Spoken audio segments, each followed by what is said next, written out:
Thursday in late July. I've come back. I've got 5 days or 5 nights ahead of me, or four, possibly 5, depending on what I can wing with work.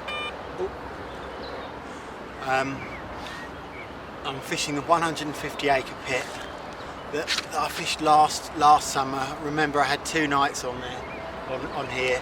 I had a couple of 30s. But I've done a lap of the lake on the bike. There are 12 carp anglers on. It's pretty stitched up, to be honest. You might say that's not many for 150 acres of water, but when people have all got boats and they're boating baits sort of 100, 150 yards in all directions, it can become pretty stitched up pretty quickly. I've basically found the only quiet bay on the lake. It's basically the most horrible place to fish. It's boulders, so it's very difficult to set up. And there's a big reed line that almost kind of sections it off from the rest of the lake. And I think a lot of people think that the carp don't come around here. But anyway, I did a lap of the lake. I wasn't any better off after the lap, so I came into this quiet bay. I brought loads of particles with me, 3 big buckets of hot hemp, white haze and various kind of pigeon mix type baits. And the plan was, because of all the poisson chat so active at this time of year, the plan was to fish particles. I've brought 15 kilos of 18mm live system as well with me. Coming to this bay just as I was setting up, would you believe it, a big one just bossed no more than 10 yards out right in front of me. So I'm not going to go out in the boat. I don't want to disturb it with the boat. So I've just flicked 3 rods out with 5 to 10 baits around each. Straight out. One landed nice and firm on the gravel. 2 landed semi-soft, so it's probably in light weed. I'm leaving them for about 2 or 3 hours. The carp's bossed again, so I've got the camera on it at the moment.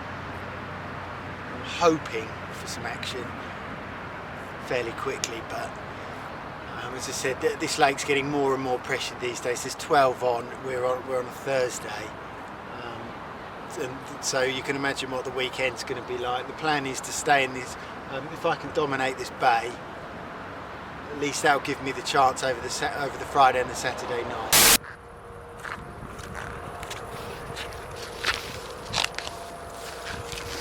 Right, well, it's evening of day 1.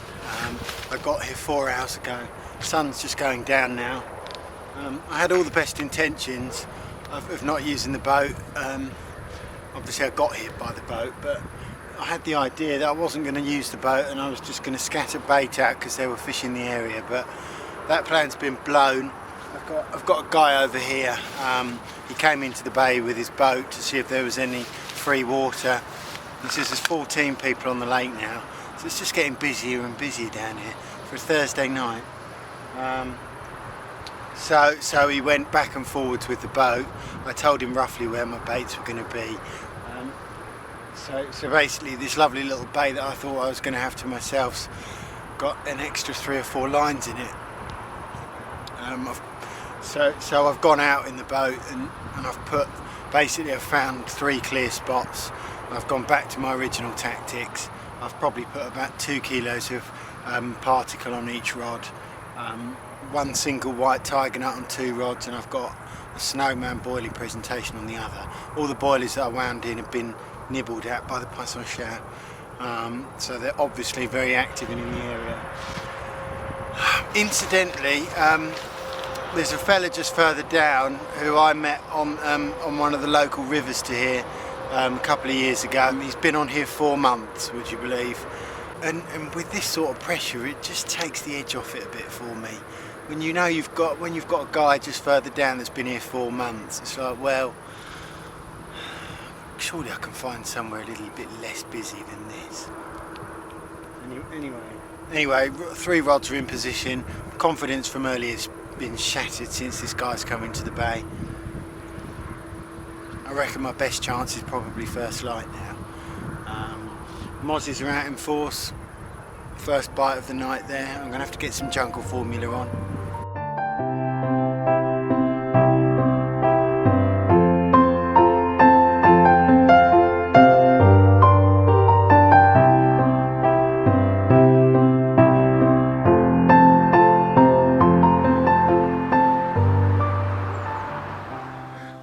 at the car.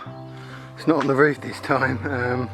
I've managed to just about squeeze it in there. I've taken a bit of air out. I just want to be a little bit wary of the corners of those, the wheel arches there on the inside. Right, 2 nights, complete and utter blank, loads of lines in the water, 14 anglers on. Just spoken to the 2 Dutch boys here. They've been here 5 nights, they've had 2 carp, 14 and 18 kilos, so I've made the right decision, I've got no doubt about that. It's time to get cracking.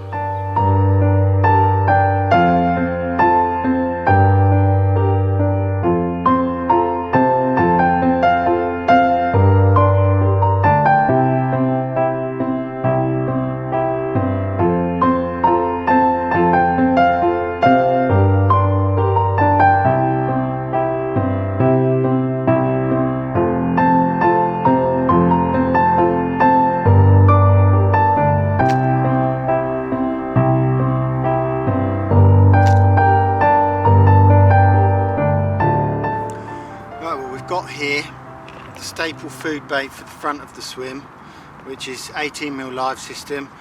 I've used it here before to very good effect. 18 is probably a little bit smaller, probably rather with the 24s, but this wasn't my plan for the trip. And we've got on this side pigeon mix, which is essentially a mixture of white haze, maple peas and maize. It's been boiled up for the best part of an hour. Which is a little bit more than what's the recommended amount. The reason for that, I like it to go real dark, pulpy, really give off the juices, all start cracking up. This is being fed into the back of the swim in the narrow channel, which I've never fished before, but it might be worth a rod tomorrow. So I'm putting a lot of this in over the back, probably no more than 2 or 3 meters out in the flow, with the hope that maybe the odd carp that will go around the back there might have some. I dare not put any of this in the front of the swim. The chub and the bream and the barbel will go mad for it.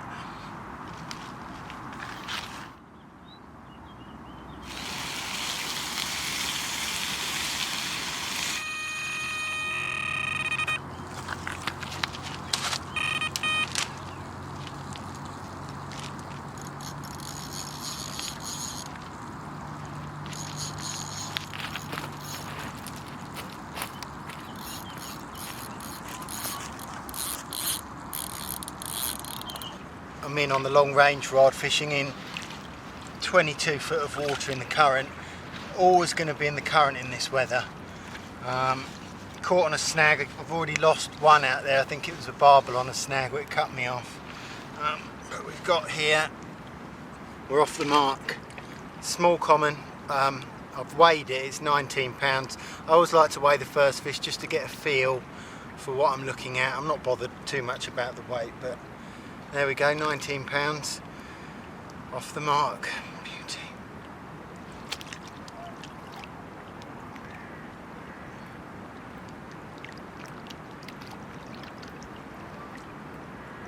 Just checking the line after that fish. See, there's a bit. It's gone round something. You've got to be so careful. This is I'm fishing with 18-pound power carp, which is pretty much the strongest on the market, and it's frayed to buggery. That you've just got to be so careful. That fish must have gone round a branch, a boulder, something like that. But better be safe than sorry. I'm going to strip probably 15-20 yards of line off, and then have another feel to see how frayed it is there.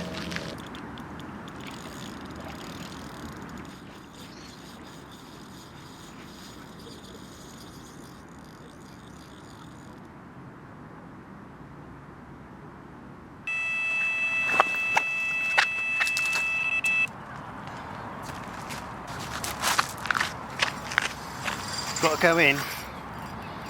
Whoa, it's flying.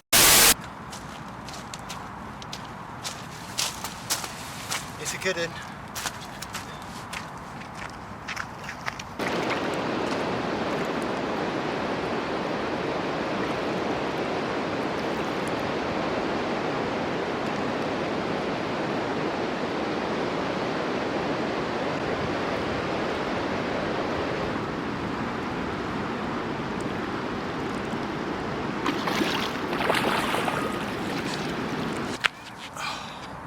Right, well it's just on dusk. Absolute one-toner from the deep water. They're obviously out in the deeper water, and there's me thinking it's only going to be small commons and mirrors out in the deep water. That was a slightly better carp. It was in poor condition. Whether those cuts and bruises on its stomach on both sides and damaged pectoral fins were to do with the spawning in the stones, I don't know. Basically, it was 38 pounds or just over. Which is a great carp. I'm happy with that. 2 nights blanking on the other place, and it's only a short trip. It's a long drive down. You're thinking, oh, was this worth it? Is this going to be a good idea? But that's a decent carp, 38 pound from the river. It was pleasing to see photos of the same fish caught the following year by Dutch angler Ruud Hageman. You can see here that the spawning scars had completely healed. I'm trying to mix it up as much as possible. I've got them at various ranges, from out here just into the ripple over the shelf, no more than 15 yards out, then 40 yards out in the real deep water, then it comes up, then I've got a rod at about 60 yards out, which comes up to about 10-12 foot, and then it goes down in deep, sort of probably about 120-140 metres out, on the 2 rods that have been boated out, possibly even a bit more than that, and then it drops right down to 20-25 foot in places, but very fortunately that one got around a snag. I had to go out in the boat. It was around 2 snags, but I think they're either boulders or they're just sticks like that, because both times the moment you get over the top it pings off. Thank goodness. Yeah, so two carp, 1 small cat, bream and a barbel to show in an afternoon's fishing. I've actually stopped feeding the 18mm baits. It's almost like pellet, you're putting it in. I just had that bream on a double 20mm yellow bait that was left over from last year. I've got a load of air dried 24mm live system and Odyssey Triple X left over from the spring. It's rock hard now. At least when it's that hard, these bream and the barbel, I mean the barbel still take them no problem, but at least you're guaranteeing that they're going to be out there a little bit longer. And this bait, once it's in the water a little while, it does soften up very quickly. But my line of thinking is that a 20 kilo plus isn't going to bat 2 eyelids about a few hard 20mm boilies. It will take them straight back. Oh yeah, I was lightly baiting. I've probably only put 15 24mm baits out on each rod. I'm absolutely convinced that the less bait you stand less chance of getting into the shoals and getting real big hits, but you've got a much better chance. You've got a much better chance of one of the bigger ones. I'm sure they shy away from it when there are a lot of fish of any sort feeding. They'll just sit back. Whereas if you've only got a few baits out there, the small fish haven't honed into the feeding. They're not all swimming around, and a big one might just swim through and pick them up without any sort of disruption from other fish. Anyway, I'm getting lots of rises and falls. I'm almost that's just the current. It's just very gradually up and down as it moves around in the current. You know when it's a take, that's for sure. Right, time for a beer. Another inch on the waistline. Let's give this a go. Right, first night last night on the river. As I said, I didn't put a lot of bait in. Broken eggshell there, snail shell. I didn't put much bait in, I only had 2 takes. One lost where it started, oh my god, unbelievable. amount of shell here. Little crustaceans. It's obviously been feeding hard. And then, anyway, I lost one. And then I had this nice common. There we go. 27 pounds. Never seen so many marks on these carp. Loads of marks on their stomachs. Can only assume that's from the spawning. As I said, came on the long range rod and then just a couple of barbel and one fish lost where basically the hook just popped out no more than 3 or 4 seconds into the first run. It's a very slow take as well, which is a bit disappointing because that tends to mean a better carp. Anyway, let's get this fish back. I'm gonna take 3 rods with me and move up to the point there where I can fish in the deeper water. I'll just pack it away a little bit and shelter most of the gear from the sunlight because it's going to be blistering hot. Oh.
Funny, a couple of years ago when I was here, this whole area was covered in kind of shrubs and grass at exactly the same time of year 2 years ago. So, because of the such a savage winter we had with all the flooding and everything over here, it's basically just wiped everything out.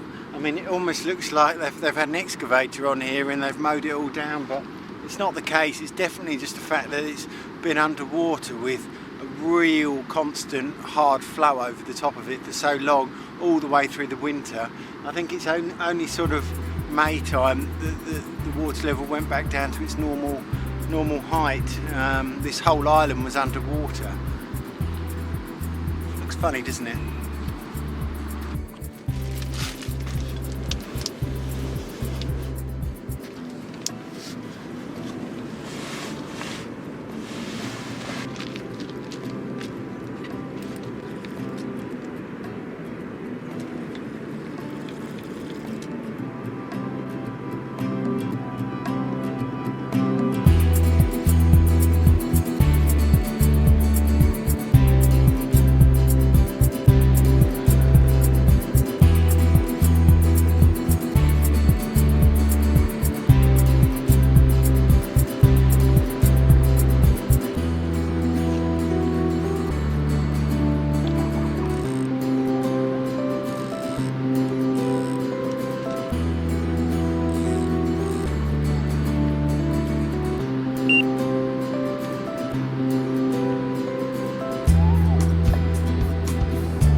anyway, there's me checking out and see if there's any eye candy on the far bank, sunbathing. The left-hand rod is absolutely one-toned. No surprise, didn't think it was going to be a big fish judging by the speed of the take. It's a double-figure common, but welcome anyway. As I said, this was fished in the fastest water, in the real shallower, stony stuff you can see over there, real proper barbel country. So I'm pretty surprised that this one ripped off, but anyway, it's the first fish of the day, which is a result. I guess it's about, judging by the sun's position, about 3 to 4 o'clock now. Right, let's get this baby back.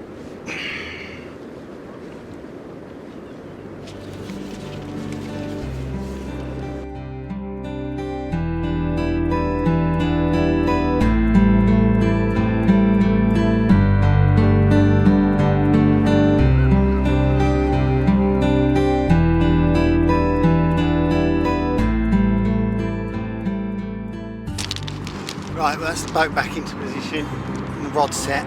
I've just had 2 in the last 45 minutes, both small. One low 20 common, one probably upper double mirror. The baiting during the days obviously paid off a little bit. I would have thought the carp had the odd one in between the barbel munching them. And just regularly baiting, regularly keeping it going in. Don't get me wrong, I don't think I'm going to get a big carp doing this, but at least I'm going to get some action. Hopefully when I move back down at night, I've got a chance of a bigger carp after dark. Both of the fish that I've hooked, they must have taken 200 yards on their initial run. With this current, it's impossible to play these fish from the bank. Both went through a snag, albeit a small snag. Once you've pinged off it, you're away again with it. But I've been landing these fish no more than 20 yards from the far bank, and this is the best part of 200-300 yards wide. Unbelievable, absolutely unbelievable. I don't think the big carp will run like that. I think they'll be slow, they'll be steady. Don't get me wrong, they'll take line, but they won't. I'm almost certain they won't go on these blistering runs like these other ones do. Right, that'll do for now.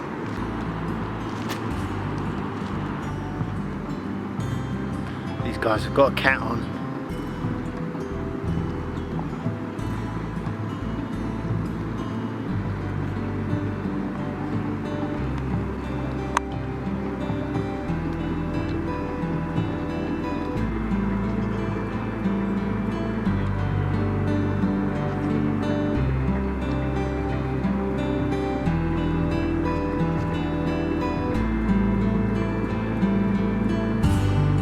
Oh my good God, that looks absolutely ginormous.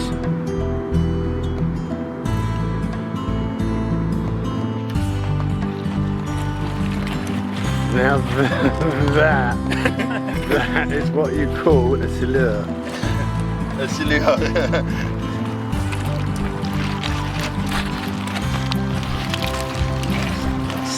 Unbelievable. Not quite 2 meters, no.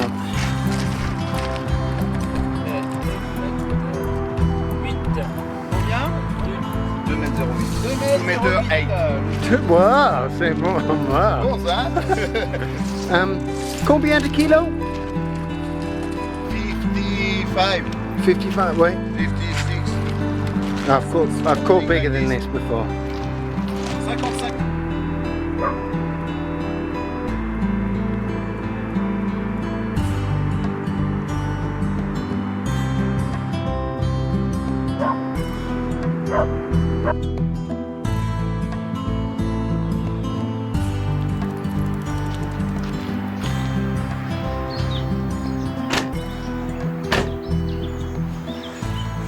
Well, that's been just about as hard with the van down here. Good job I've got a key. Doing anything in this heat is just unbearable. It must be 34, 35 degrees. It's almost like a heat wave hitting Europe. Anyway, it's about 11 o'clock. Complete blank night. just no carp in the area, I don't think. So in 2 nights here I've had 6 carp up to 38 pounds. Considering how hot it is, I'm not going to complain one bit. I'm pleased to have caught a tool, to be honest with you. I've got 1 night to go. I need to get a little bit close to Calais. So I'm going to head up and I'm going to check out one of the real big inland seas in central France. Just going to have a look around really, check out some of the access areas. Incidentally, I've just seen some small commons spawning in the weed just out here. In late July they're still spawning hard. So all those marks we were seeing on the bellies of the carp and on their stomachs was clearly where they've been spawning. That's why they damage themselves. They're spawning. It's all these stones in real shallow water. Fish of any sort of size whacking themselves against all of that are going to do some damage to themselves. Right, it's got to go. Bye.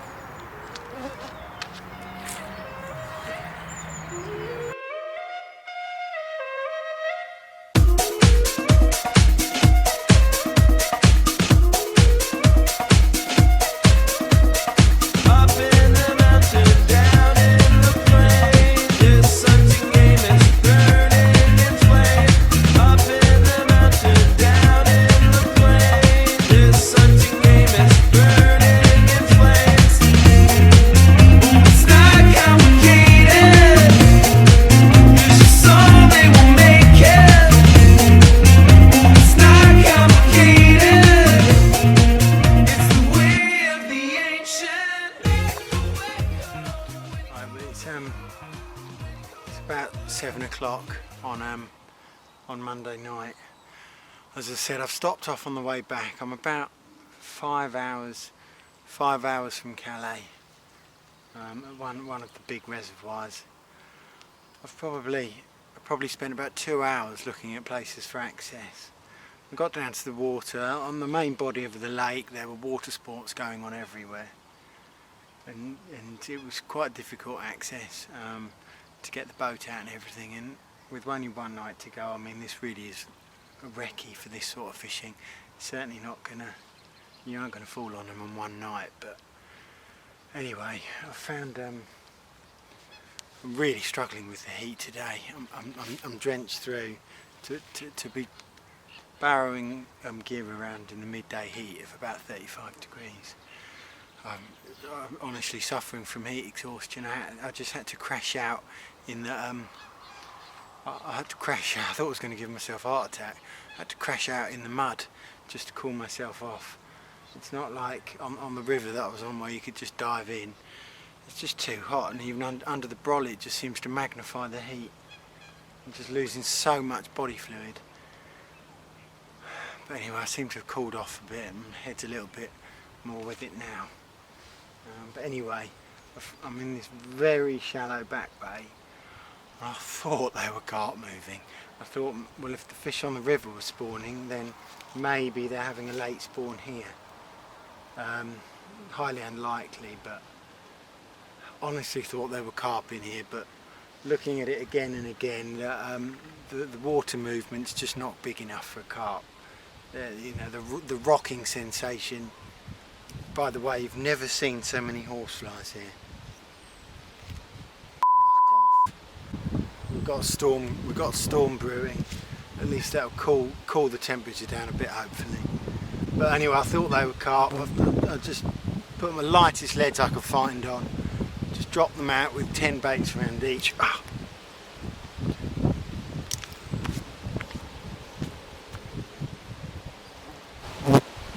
he's landed on the camera. Flipping horseflies. He's coming back for more.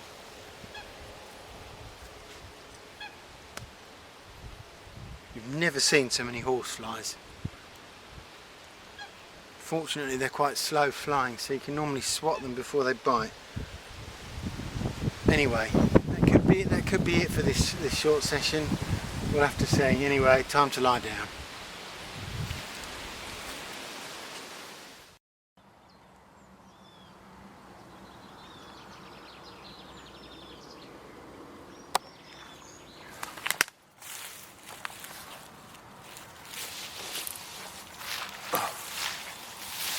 Right, surprise, surprise. Oh, look at the state of me. Surprise, surprise, blank night. Never ever seen so many biting insects in my life. I'm going now because the sun's not quite up yet. I'm leaving now because most of these bloody insects haven't woken up yet. You learn I'm fishing in about a foot and a half of water on a lake of well over, is it? A lake of, I think it's over 1,000 acres. I'll have to check it out on the map, but on Google. But this would be a great spot. I know from sources that the carp do spawn down here. We're probably about a month late. You live and you learn. If you didn't go through these scenarios, you would never catch anything, would you? Up in the mountains.